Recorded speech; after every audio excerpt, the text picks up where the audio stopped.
चला तर मंडळी, आज आपण वांग्याच्या ओरिजिनल चवीमध्ये भरली वांग्याची रेसिपी बनवणार आहोत। ही रेसिपी करायला खूप सोपी आहे आणि चवीला सुद्धा जबरदस्त होते।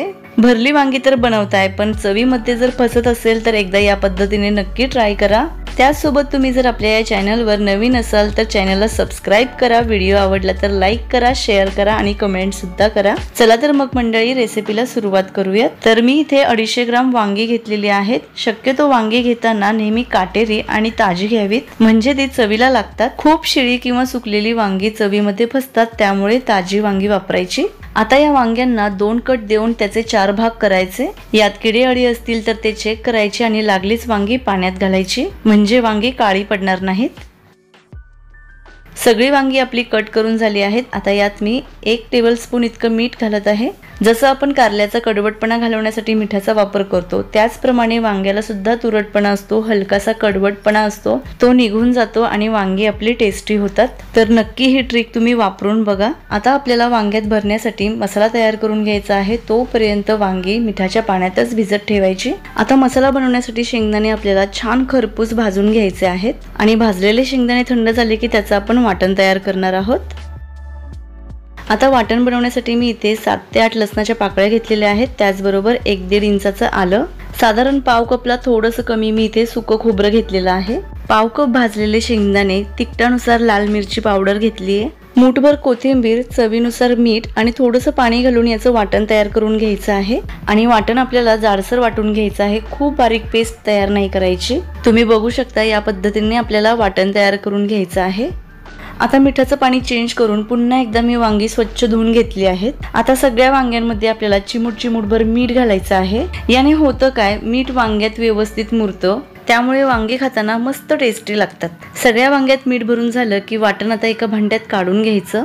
आता यामध्ये मी 1 टेबलस्पून शेंगदाण्याचं तेल घालत आहे। शेंगदाण्याच्या तेलाने मस्त चव येते या भाजीला। त्याचबरोबर 2-3 चिमूट मी यात हिंग घालत आहे आणि आता याला आपण छानपैकी मिक्स करून घेऊयात। आतापर्यंत तुम्ही बघितलंच असेल मंडळी, यामध्ये आपण लाल तिखटाशिवाय कुठलाही एक्स्ट्रा मसाला घातला नाही, ज्यामुळे वांग्याच्या ओरिजिनल चवीमध्ये ही भाजी बनते। आता या वाटणामध्ये शेंगदाणा तेल जर घरात नसेल तर तुम्ही रोजच्या वापरातलं कुठलंही तेल यामध्ये वापरू शकता। यात तेल वापरल्यामुळे मंडळी चवीत नक्कीच फरक पडतो आणि भाजीला टेक्स्चर सुद्धा खूप छान येतं, एकदा नक्की करून बघा तुम्ही। आता हा मसाला सगळ्या वांग्यांमध्ये छान असा भरून घ्यायचा। लागलीच मिक्सरचं भांडं सुद्धा मी इथे धुवून घेतलेलं आहे आणि हे पाणी आपण वांगी शिजवण्यासाठी वापरणार आहोत। फोडणीसाठी कढई ठेवलेली आहे, त्यामध्ये मी 2 चमचे तेल आधी गरम करून घेत आहे। यात अर्धा चमचा जिरे घातलं, जिरे छान फुललं गेलं की यात भरलेली वांगी घालायची, थोडीशी हळद घातली, 2 काड्या कढीपत्त्याच्या घातल्या आणि आता हे सगळं आपल्याला तेलामध्ये छान 1-2 मिनिटे परतवून घ्यायचं आहे।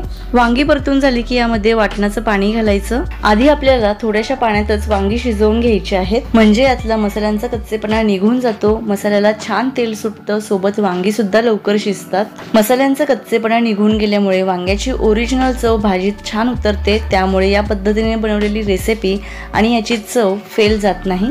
तर तुम्ही बघू शकता इथे मंडळी, मसाला व्यवस्थित शिजला गेलाय आणि याला तेल सुद्धा छान सुटलंय। आता ज्या क्वांटिटी मध्ये भाजी आपल्याला बनवायची आहे त्यानुसार पाणी घालायचं। पाणी आपल्याला गरम घालायचं आहे, म्हणजे चव आणि तबंग छान टिकून राहतो। त्याचबरोबर भाजीत जर मीठ कमी असेल तर मीठ घालायचं आहे आणि आता यावर झाकण ठेवून वांगी आपल्याला पूर्णपणे शिजवून घ्यायची आहेत। तर तुम्ही इथे बघू शकताय मंडळी, वांग्याच्या ओरिजिनल चवीतली भरली वांग्याची भाजी बनवून तयार आहे। त्याचबरोबर वाटणात तेल वापरल्यामुळे वांग्यात भरलेला मसाला बाहेर सुटला नाहीये आणि यालाच म्हणतात परफेक्ट भरलेली वांगी। आणि भरली वांगी खाण्यातली हीच खरी मजा। सध्या हिवाळा चालू आहे तर मस्तपैकी गरमागरम बाजरीच्या भाकरी बरोबर सर्व करा, किंवा जर तुम्हाला ज्वारीची भाकरी, चपाती, भातासोबत खायची असेल तर मस्तपैकी गरमागरम सर्व करा। रेसिपी आवडली असेल तर एकदा नक्की बनवून बघा। व्हिडिओला लाईक करायचं राहून गेलं असेल तर लाईक करा, व्हिडिओ शेअर करा। असेच छान छान व्हिडिओ पाहण्यासाठी चॅनलला सबस्क्राईब करा आणि तुम्हाला माझ्याकडून आणखी कोणकोणती रेसिपी पाहायला आवडेल तेही मला कमेंट करून सांगा। लवकरच भेटूयात एका छान अशा रेसिपी सोबत, तोपर्यंत मनापासून धन्यवाद।